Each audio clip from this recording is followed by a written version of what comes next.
physicist, has had a long and storied career.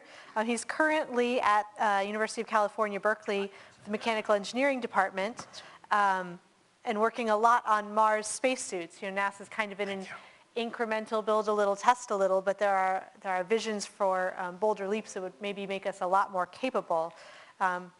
He spent many years with the space program, starting with the 41-node man simulation, sort of first human simulations, which I will vouch for is still in use in my organization from his thesis work initially, and a lot of experience as a flight projects manager, 45 life science experiments, he says. So from the academic side, simulating the human beings, to flying real hardware, and now some visions for options for the future. Thank you, Molly. Thank you guys for coming. I know it's late in the day, and we've all got dinner on our minds and stuff like that, but I will try to make this as informative and as entertaining as possible. I tend to be overly verbal and have a lot of slides, and so if you feel a need to leave, I'm not going to be insulted, but I think you'll find this worth it if we can proceed. So, let's see. I think you pointed at that one. Which one is it? Point it forward. There.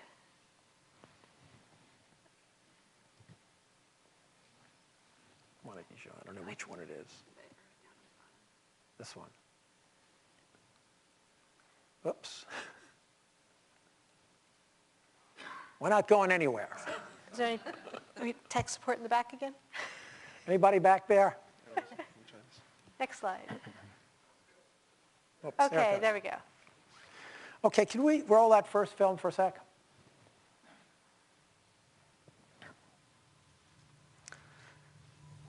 You've all seen this, I take it, from The Martian.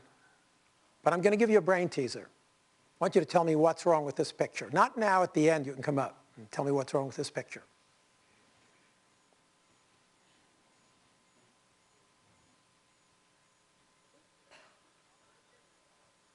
You need some volume. Oh. Volume up, please. Well, this is the part where he's screaming because the thing has, after the accident. Yeah, okay. And the thing has gone through his belly. Is anybody good at verbatiming the movies? Okay, the most important part you didn't hear, which was his warning system, his display and control warning system saying oxygen level critical, oxygen level critical. I want you to remember that. That's the most important lesson of that little clip. This is what an oxygen pressurized spacesuit looks like. Okay, so the brain teaser is, tell me what's wrong with that picture. And if you do, you're going to win this book, which I just got out on Amazon. And it's the story of a woman who tries to convince everybody that the climatic changes that are taking place on Mars portend an environmental catastrophe on Earth. So it's on Amazon, but if you can get the answer, I'm going to give it to you. Not right now. Humans to Mars. Technical barriers, we've all heard them. EDL, landing a 25-ton payload within 7 minutes in an atmosphere 1/100th the thick of ours. That's a real problem. Human physiology, can an astronaut land a descent craft after 6+ months in 0G? Radiation protection, increased cancer risks up to 18%. Immunology, immune system degradation, bone loss up to 15% fracture risk, and isolation dysfunction. Just a few of the physiological challenges that we have that were shown in the red, green, yellow charts that I used to help make back in the day.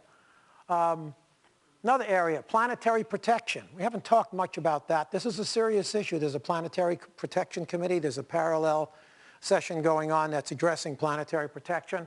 And finally, for surface operations. And under the guise of surface operations are spacesuits and life support systems. I think I've got a battery issue in this. Maybe you guys, maybe somebody can point Pass this for it down me. here, I'll take it. We need a battery, tech. Oh, look, see, I did it. What did you do? I'll be the flipper. You'll be the flipper. Okay. Okay, thank you. So You saw the technical barriers to a Mars mission. These are the technical barriers to a Mars spacesuit, and there are a lot of them. Weight reduction. Current suits exceed 300 pounds, way too heavy. Thermal control. Current suits depend on sublimation. That won't work on Mars. Radiation. Current suits don't provide it. Severely impaired workability. Current suits have a terrible center of gravity, and you can't walk in them. The ISS suits have no lower torso mobility. Dexterity. Fingernail damage from gloves. Our gloves are really bad. Saving resources. Today's suits leak oxygen, and oxygen is a precious resource. Repeated daily use in dusty surfaces, not achievable today. We have an EVA every once in a while. That's not the same as going out every single day as a blue-collar worker. Safety limitations. Our life support cannot be shared between suits in an emergency. Useful consciousness. A severe puncture in a suit today will provide you with 11 seconds of useful consciousness to make a decision. All the oxygen is out. You've got 11 seconds. Communications with Earth. Lag time is up to 40 minutes. Mission control can't help. You've got a disaster. You've got to figure it out. You know, it's just too late. Ability to egress quickly in an emergency. 4.2 psi suit, you can't do that. You've got to pre-breathe. Now, I understand the habitat is going to be down to 8 psi, a little over 8 psi, and you would be able to, but that doesn't really solve the problem with today's suits, which is getting out quickly. Next, please. Fresh clicker. This is mine. That's the bad one. There you go. All right, thank you. Okay, so what's our roadmap for solving these problems? There are two different concepts. One is the evolutionary design that Lindsay just talked about, and the other one is in the news is the MIT biosuit. What do these look like? Here you see the evolutionary design starting all the way with Apollo to ISS and hard suits, eventually coming down to the very exotic and sexy looking Z2. What do these have in common? All of them have the same things in common. They're oxygen pressurized. They use sublimation or evaporation for thermal control. They have hard upper torsos. They use liquid-cooled garments. They have multi-layer insulation, which depends on a vacuum for it to work. They're a thermos bottle approach to handle temperature extremes, which means they're designed to handle very hot and very cold simultaneously at the same time. They have fans, pumps, heat exchangers, and cold loops, closed loops. They have chemical canisters for removing carbon dioxide. They have heavy portable life support systems. They are complex, and they're expensive. At least $10 million a click, by the way, to answer that question. The other avenue comes from the MIT biosuit that our former deputy administrator, David Newman, and now at MIT professor, has designed starting in 2002. These use mechanical counterpressure. They use materials for pressurization instead of oxygen. They have spandex, Kevlar, elastic, urethane, non-extension layers to provide the mechanical counterpressure. They have breathing bladders to balance the chest pressure. They have been tested up to 3.6 psi, but not for a typical EVA duration. They're custom tailored using whole body laser scans. They are cooled by evaporation through the mechanical counterpressure in theory. They use a gas-filled helmet, gloves, and boots. It's a simplified and improved design over mechanical counterpressure concepts that have been around since the early 60s. A lot of difficulty getting in and getting out, and while it has been funded by NIAC, this has not been baselined by NASA, except occasionally for gloves. NASA's looking at the gloves. A note, something you need to pay attention to. A spacesuit consists of a pressure garment assembly, a portable life support system, and miscellaneous hardware. Together, they're called an EMU, an environmental mobility unit. The PGA, or the pressure garment assembly, is the lightest component. The PLIS is the heaviest. The NASA Z2 and the MIT biosuits are not spacesuits. They are pressure garment assemblies. Current status. NASA suits such as the Mark III or Z2 are based on Apollo shuttle ISS designs. They're meant to operate like a thermos bottle in a vacuum with simultaneously boiling and freezing temperatures.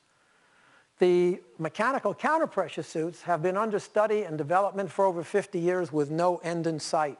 They're either too complex or too heavy for Mars. And my position is evolving a Mars spacesuit from any of them is like putting a square peg in a round hole. And if we keep going in this direction, this is what an astronaut on Mars is going to look like. But of course, that's just a drawing. He may really look, or she, like this. But that's really a joke. The reality is it's probably going to be something like this. A suit will be either too heavy or too complex to be worn for more than a couple of hours at a time. It'll be tethered to a rover by an umbilical for longer operations. It will be neither autonomous nor optimized for daily blue-collar operations required when you're going at every day between 6 and 8 hours. Houston, we have a problem. This is not a fashion show. What to do? And where you start when you look at this problem is you start with the fact that Mars is a big place. Unlike the moon, unlike the space environment, it is a planet. Its environment is different and diverse depending on location. Look at some of these shots. Viking 2, frost. Filled craters with frost to snow at the edges. Water, trickled water coming down the sides of canyons. This is a South Polar view. Rocky terrain. Opportunity's footprints on the meridian plains. Hills and valleys. Majestic craters. Oh. Help! Give us back control. There you go. Okay. Oops, this is Namibia. It's not Mars, but do you get the idea of what we're talking about? So, if you're going to design a spacesuit for Mars, do it like we do on another big planet, Earth. There's air, mostly carbon dioxide. There's pressure. There's seasons. The temperatures range from sub-icy to moderate. Humidity is very low. Gravity is 38%, optimizing movement. Days are like hours. 24 hours, 39 minutes. Soil is Earth-like. Would you wear a ski jacket in Antarctica? Would you wear a bathing suit? Sorry, yeah. Would you wear a ski jacket in the Caribbean and a bathing suit in Antarctica? The lesson, use the environment. Okay, how? The way you do that is you make engineering the follower, not the leader. NASA's the most fantastic engineering organization in the world. But in this case, engineering has to take a back seat. The way we've always done this in the past, Apollo, Shuttle, ISS, is engineering dictates an EMU, and then we shoehorn science into it. Science becomes the slave. The way you do this on Mars, you start with science, the environment, engineering is the slave, and you design a suit from that. Let's just take a look how, if engineering is the driver, what happens? When engineering is the driver, mass becomes problem one. If you interview geologists, astrogeologists, explorers, backpackers, anybody who does this kind of thing multiple hours a day, they will tell you you should not be carrying more than 50 pounds on your back to do anything. That's 50 pounds on Earth. The equivalent 50 pounds on Mars is 132 pounds on Earth.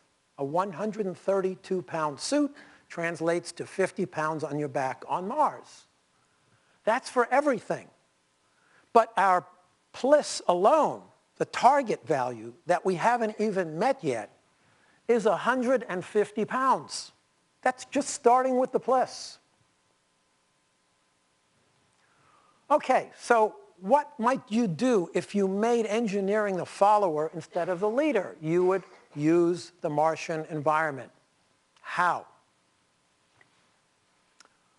Separate the helmet from the torso. Completely cut them apart.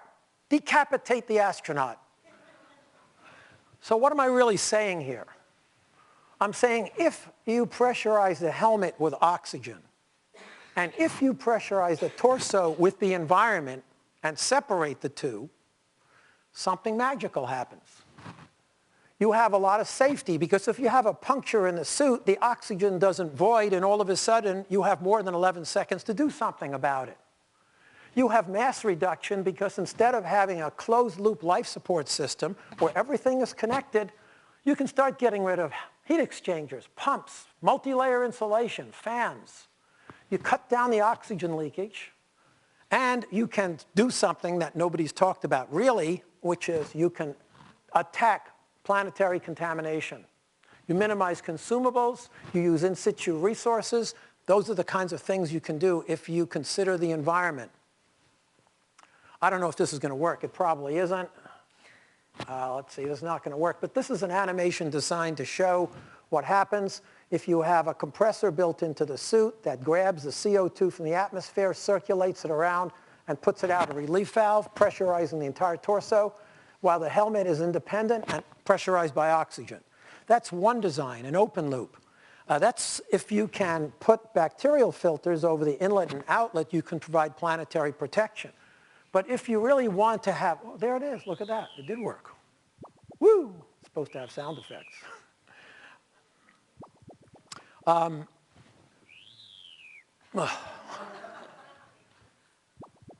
on.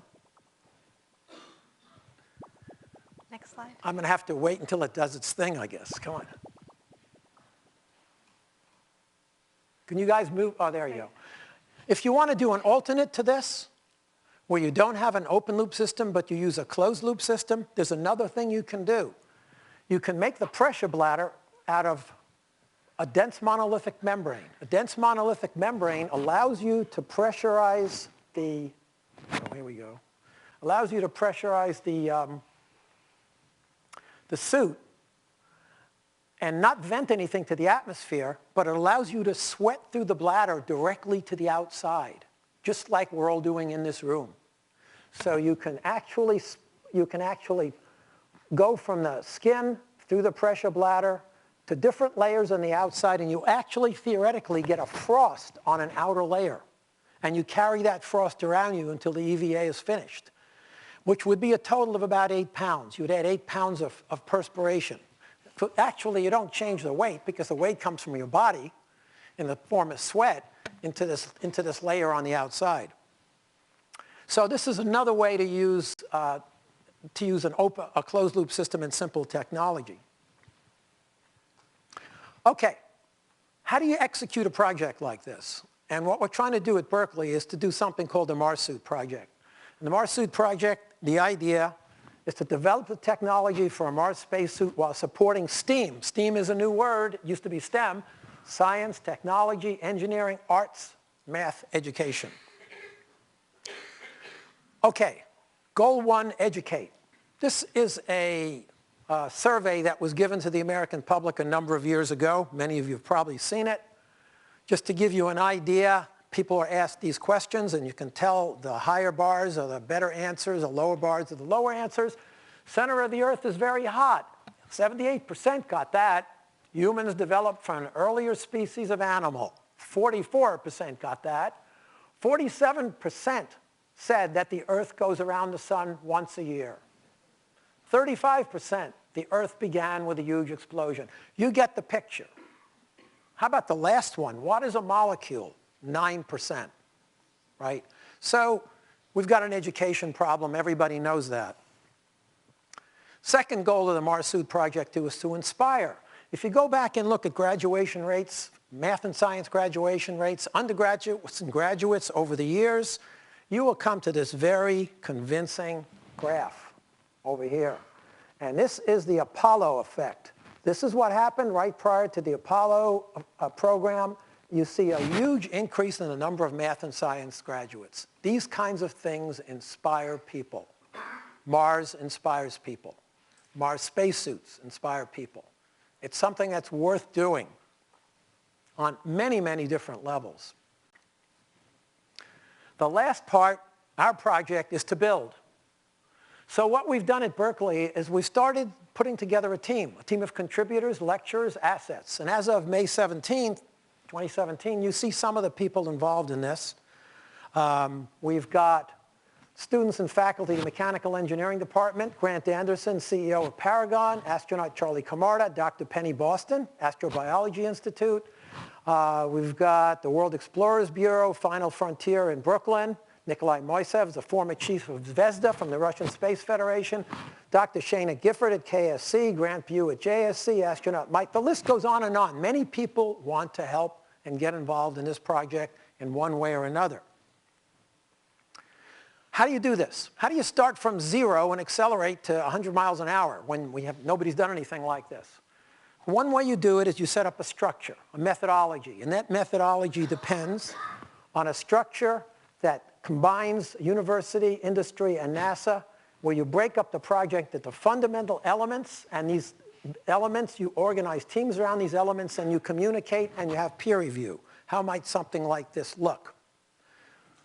This is what you do if you start out with a Mars spacesuit and you take a look at the major elements to it. There are some 11 or 12 of these elements, and you can see them all here. I won't get into them. And then you bring them together in what we used to call, and I'm now recalling, work packages. So here are the work packages, and these work packages are requirements and integration: helmet, torso, plis, gloves, boots, and miscellaneous, materials and soft goods, software, and logistics, funding, and media. And then we start recruiting talent who's interested in each of these areas. And finally, you come up with the organization chart. So let me take you through this organization chart, the way it works. It's an evolving organization chart. You start out with the teams, and here you see these different teams of people. And they're populated by this talent pool, which is growing. So each one of these teams consists of talent that comes from a mixed bag of students, industry, NASA, advisors, the public, whoever wants to get involved. And you give them a starting point. And they take that starting point and work on it. And we've just gone through semester 1 of starting from 0 with the givens and working on that. The output of that are reports, trade studies, prototypes, and hardware. And what happens to that, it goes through this loop, and it goes into the steering committee, which is team 1, and it receives peer review and external input, and then it goes into the steering wheel, which redirects it back for semester 2. Then it comes in and it's improved to semester 3, to semester 4, and as you crank through this machine, you evolve this design. We're not talking about a month, we're not talking about a semester, we're not talking about a year, we're talking about multi-years evolving this design. All of this is supplemented by background lectures. So in my case, I had 40 students, and I had online students, and I had online interested people that could tune in, and they received these kinds of lectures about the background to the suit. They also received lab session meetings. So anybody that was in the proximity who wanted to participate by the web could get involved in lab sessions where they actually partook in these things. And then brainstorming concepts and prototype discussions for each of the major elements. And then finally, and most importantly, communication, because that's the name of this. And as I told my students, you don't build a spacesuit between the hours of 5 and 7 on Tuesday and 1 and 3 on Thursday. This is a 24/7 project. And the only way you ever get a 24/7 project is if you have a very good website that people like to use, where they can put their designs and they can be critiqued.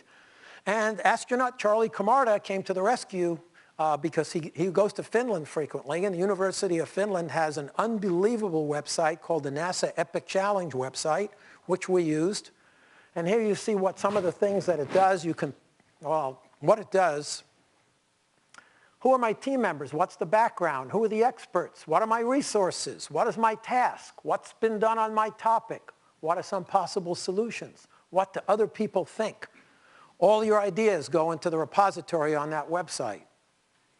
And then everybody who participates, the students and everybody else that gets involved, acquires these skills: technical, creative design, project management, budget management, schedule, interfacing with external organizations and NASA, systems engineering, presentation skills, technical writing, networking, and familiarity with the NASA organization. So here were the first assortment of projects that we looked at. Mass reduction. How do you get a suit with its plus everything down to 132 pounds? Well, one way is open loop, and I kind of showed you that. You'll see a little bit more about that later. The other thing that I should add is when you have an open loop system, you can put a bacterial filter at the inlet compressor and at the outlet relief valve. And what does that do? That gives you planetary protection. But if it's not enough planetary protection, then you go to a closed loop system where you get rid of you provide thermal control by evaporation right through the suit, through the permeable membrane, which is called a dense monolithic membrane, right to the environment. And that enables you to drastically reduce hardware. Again, that's the planetary protection issue. It is an important issue, and it's going to get more important as we proceed. Life sciences. Shift the center of gravity down to enhance mobility. How about this one? Variable pressure gloves. We have a lot of problems moving our hands because the pressure in the glove is 4.2 psi. We can drop that pressure. We can take that pressure down to 3 psi. The glove is a lot easier to work with. We can't stay there indefinitely, but the whole idea of a glove is it's specifically targeted towards tasks. Those tasks are short. You bump the pressure down, you do the task, you bump the pressure up. Advanced thermal control. This is, again, a big planet. How about if you have layers where it's cold that you put on and you take them off where it's warm? And a suit is designed to take advantage of materials in layers like this. Dust bugs, we're going to have dust surfaces, that toxicity protection, we're going to have to deal with that. There's another methodology that's been developed at Stanford University, and it's called direct blood cooling. If you put a hand or a foot and isolate it at a reduced pressure, suddenly you supercharge heat and mass transfer through that extremity. And you can design a miniature liquid-cooled garment evaporator that can pull a vast amount of heat out of a small surface area. So they've done this at Stanford. They've tested it on their football players and athletic players. It's something that is worth considering. How about textiles that reflect body heat back to the body? Mars is a cold place. I don't want to candy coat this. This is a very, very severe environment. This place makes Antarctica look like a paradise. But there are places where it gets up to 80 degrees Fahrenheit. So anything you can do to get heat in, something that we've never done in a spacesuit, really, except in glove heaters, is something you want to think about. One way you can get that heat back in is design textiles that literally reflect the body heat back to the body. So you have to consider that.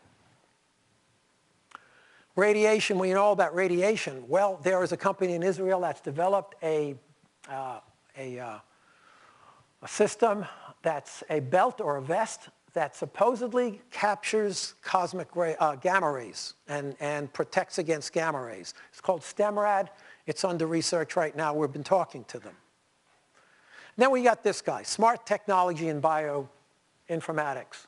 We could get away with having mission control support an astronaut on the moon because the COMLAG there really was no COMLAG. I sat at mission control during Apollo. Astronaut spoke, mission control spoke, fractions of a second, and you could tell them what to do, and they heard all of that. You don't have that luxury on Mars. You have up to 40 minutes. And so we're intending to use these two programs, Legacy and Violet. They're a bioadvisory algorithm. You can see them undergoing tests right here. If you can run this for a sec, guys. Temperature check. Volume. CBG inlet temp is 37 degrees Fahrenheit, and the optimum is 50. Get the volume up, please. You might consider adjusting your coolant to match. Your metabolic rate is 1,021 BTUs per hour. Your body heat storage is 229 BTUs. Tell me a joke. Why did the man at the orange juice factory lose his job? He couldn't concentrate.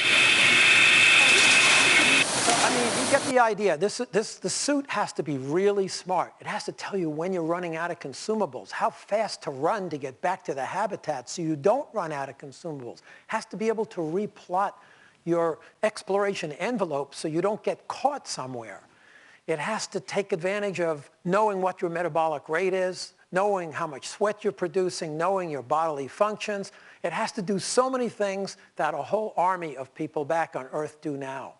So there you go. Okay, so those are some of the things you've got to do in a Mars spacesuit. But, aha, the devil's in the details. How do you get from paperwork to prototype?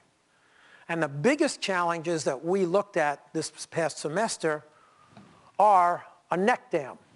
How do you separate the helmet from the torso? How do you physically do that? How do you have a pressure bladder that allows sweat to go right out to the Martian atmosphere and yet still pressurize you? How do you massively reduce the amount of mass in a place? What kind of software modeling do you need to have to put all of this into a package that predicts how it's all going to behave? How about toxicity protection, planetary protection, radiation protection? So, very quick clip of what we were able to accomplish with these students during this semester. And don't forget, this is just the first go-around of a multi-semester, multi-year project.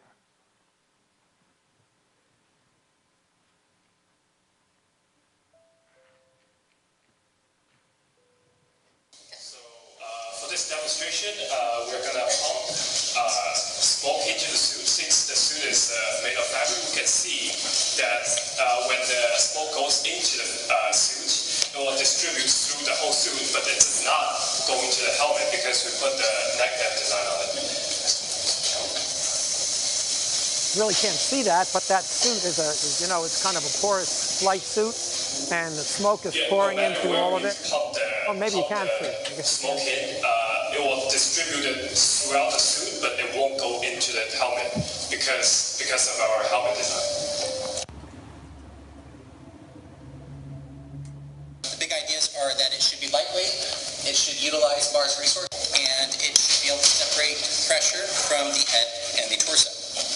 The vest would have the most pressure, and just a little bit greater than that would be the helmet, and the last on the list would be the rest of the body, which would just be a little bit less pressure than the helmet.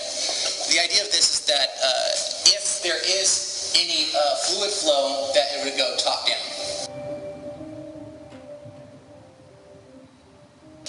This is a Martian spacesuit. This is not an International Space Station spacesuit. This is not an Apollo spacesuit. We are on a planet. It doesn't make sense for us to not use the environment around us, which is a resource that has never been available to us in space before. This would be the size of the secondary tank. Inside, this one would be the primary tank. This isn't the exact size of the purge system of the Apollo Bliss, but it's basically the way that it worked. It had two spherical canisters, both at 6,000 psi, all metal. So it would be useful if you're able to return to your base. Then you wouldn't have to constantly get new activating charcoal beds, but it's not something that we could do in the process of going outside. So there are a lot of possibilities where our germs could leak into the Martian environment, or we could intake something that's potentially dangerous from the Martian environment. And The way you would connect the glove to the suit in this onesie layer is through a tube with a valve in it. And so this allows for a glove to be pressurized by the suit compressor, which saves weight and space on a glove and makes it easier for the astronaut to move their hand and reduce fatigue. And then this glove is depressurized. When you want to depressurize the glove, you basically close this tube to the suit, so you isolate your hand from the suit, and then you just vent the glove to the Mars atmosphere. As far as real life, we're looking at maybe using dense monolithic membrane. And here's a little demonstration. And what's happening is, even within vacuum, water is permeated onto the surface of the glass here. So the idea is that using that, we'd be able to sweat through that material, and we could use de-sweat to that goes through the material as possibly a means to cool the suit down. So the solution to this is a couple of NASA programs called Legacy and Violet. Legacy is a program that uses biosensors to monitor critical parameters such as heart rate, temperature, etc. And then it uses that to compute the metabolic rate of the astronaut. So Legacy is the brain that's computing all of this,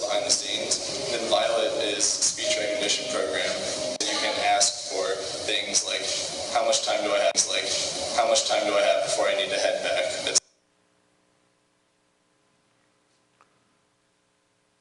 You're going to see some animations of the software that was put together of the two different systems, one in which the atmosphere is collected, and this one is a demonstration of how you get the perspiration through the suit layer itself.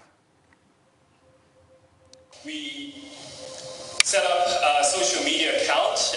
We did submit the Collegium proposal.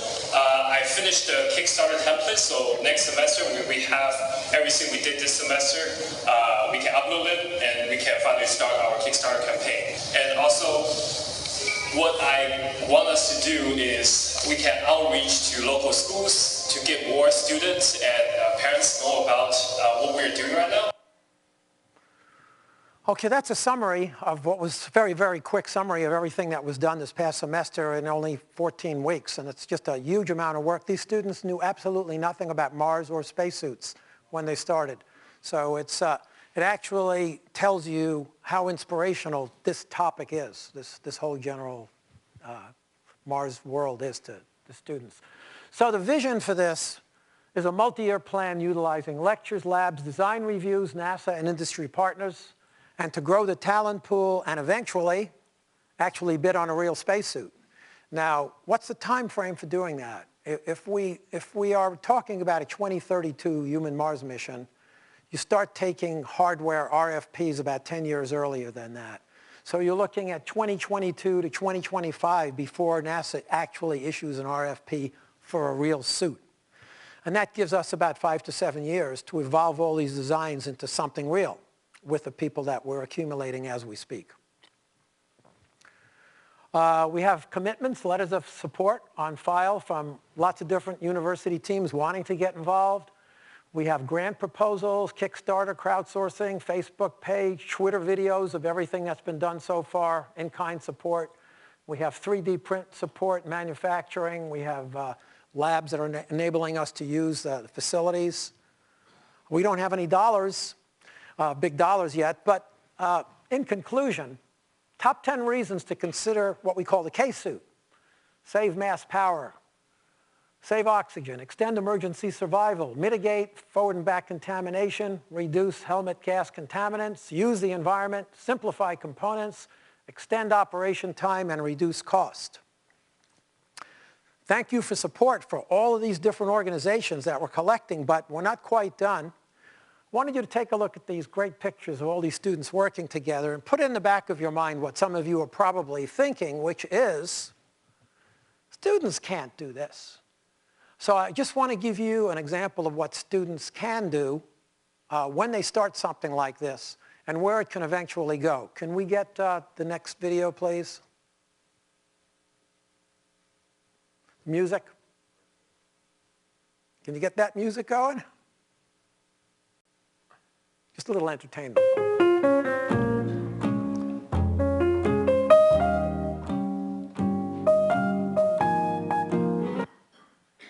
Oh, it's supposed to play the whole time.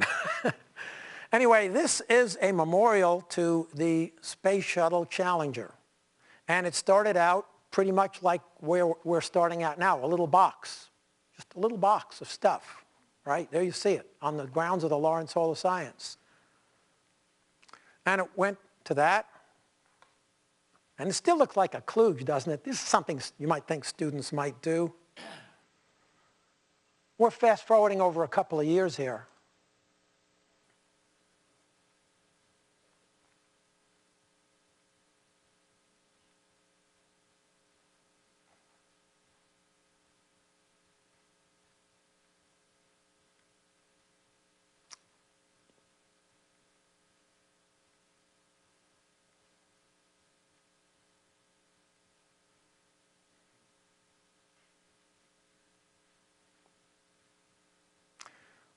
Is used for educational purposes. Students from all over the place, the public came in to look at this. And finally, we had, can you play this, guys? It seems real down to the last switch, even to former astronaut Lauren Acton, who took his first tour of the model tonight. Unbelievable, and to think that it was done for practically nothing. You know, and these things usually cost millions of dollars. It's truly impressive. So there you go. There's not much more I can say. I'm happy to take questions, but the power of multi-organizations, involved students, NASA, and industry is enormous. And all of it's going to be needed for a project like this. This is a different direction. It's the direction I think we should go. Thank you.